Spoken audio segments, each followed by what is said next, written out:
ल है आज चाहिँ अब छुट्टीको दिन मौका पारेर लिचीको बोटमै आइपुग्यो। अब ठुस्स त परेको छ नि त्यहाँ माथि, अब टिप्न कसरी टिप्ने के गर्ने। ल हेरौँ है लिची बोटाभरि लिची रे लिची।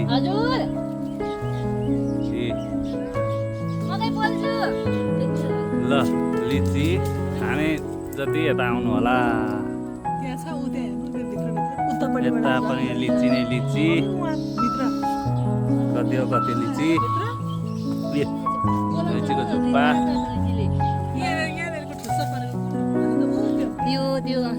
ठुस्स परे पनि अब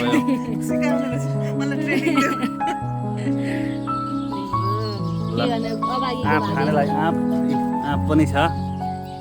आँप खाने भनेदेखि आँप।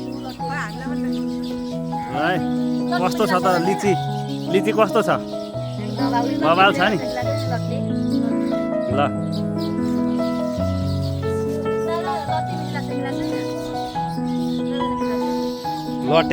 लट्टे त मम्मीको बेस्ट हो, नभन् बहिनी एक बोरा लिएर जानुहुन्छ र जहिले त्यही खुवाउनु। हेर लिची लिची पाकेको खाइयो है टन्नै। मिठो लिची, यस्तो राम्रो ठाउँ, यस्तो दामी रहेछ। यता मकैबारी त्यस्तै राम्रो, पहाड देखिन्छ यहाँबाट। उहाँ पर पहाड देखिन्छ यी पहाड, एकदमै राम्रो छ है सबै चिज। आँप यता छ, अम्बक खानेलाई अम्बक, सुपारी खानेलाई सुपारी।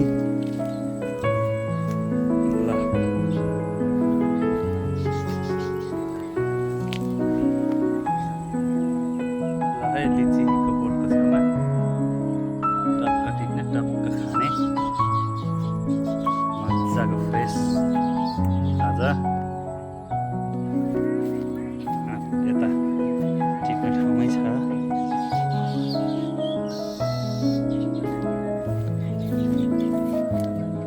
ल है मकै पोलेर खाएको। यता लिची लबर, यता लिची लबर, यता मकै लबर। धुवाले बिजोग बनाइसक्यो यस्तो फुकेर। यहाँ हेरौँ कस्तो अर्ग्यानिक मकै, अर्ग्यानिक खुवाई। मकै लबरको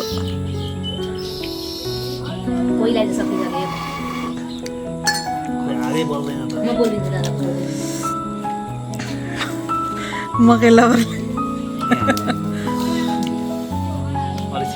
जति उठौँ भन्छ त्यति, जति उठौँ भन्छ त्यति लिचीले बोलाउँछ। आइज मलाई खा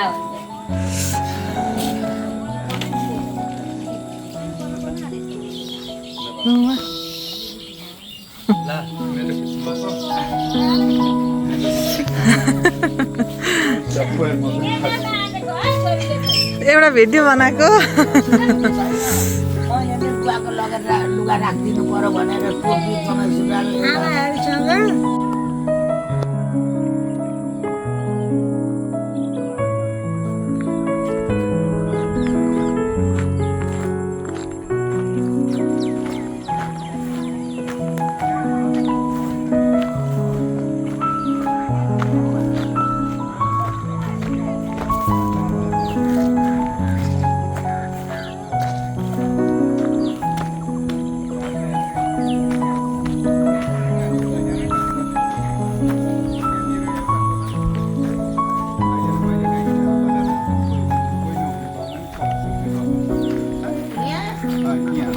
बनाउँदैछन् कि सकेर सरेको सकेछ।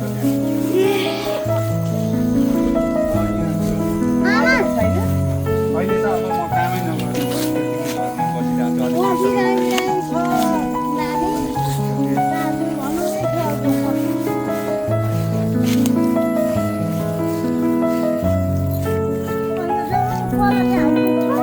अब यहीँबाट त्यो भाइ भाइसित उता जाँदा त हावामा रातै पुग्छ होला। यहाँ पराल अनि यहाँ 10-15 पराल पुगेर गयो। यहाँ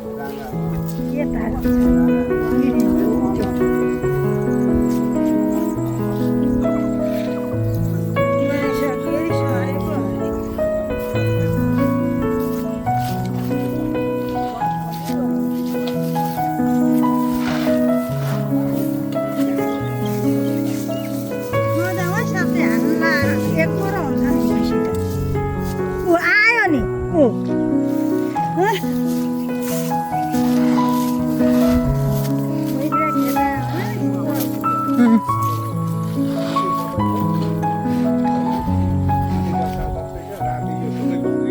यता सबै भरिएको थियो यो पोखरी पनि फुटाउने छ यहाँबाट पानी जान हरियो हरियो देख्नुहुन्छ त्यो जङ्गलमा गएर फोहोरहरू सबै जाके छ यो चाहिँ यो काम गर्ने भाइको एउटा खाने व्यवस्था बस्ने कोठा भएर यता गोबर ग्यास पनि बनाइन्छ बसेर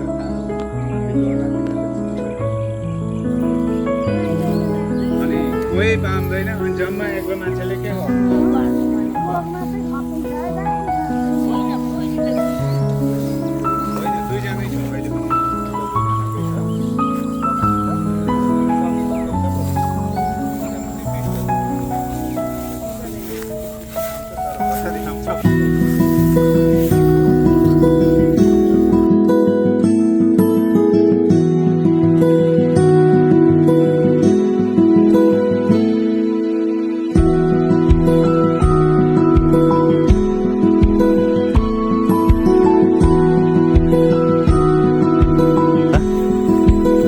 माछाका भुराहरू अत्याधिक धेरै मात्रामा छन्। यो चाहिँ मानवीय कृत्रिम पोखरी हो, यो प्राकृतिक होइन, मानव निर्मित पोखरी हो यो। यसमा चाहिँ लगभग 20-50 लाखका माछा भुराहरू, त्यहाँ पर कुखुराका चल्लाहरू, त्यत्रा लोकल कुखुरा त्यत्रा भएका छन्। मनमोहक छ, एकदम प्राकृतिक सुन्दरताले भरिएको छ यो ठाउँ, एकदम आनन्दको छ।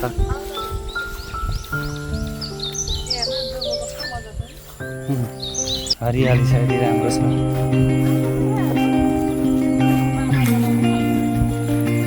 दुबो छ, के छ।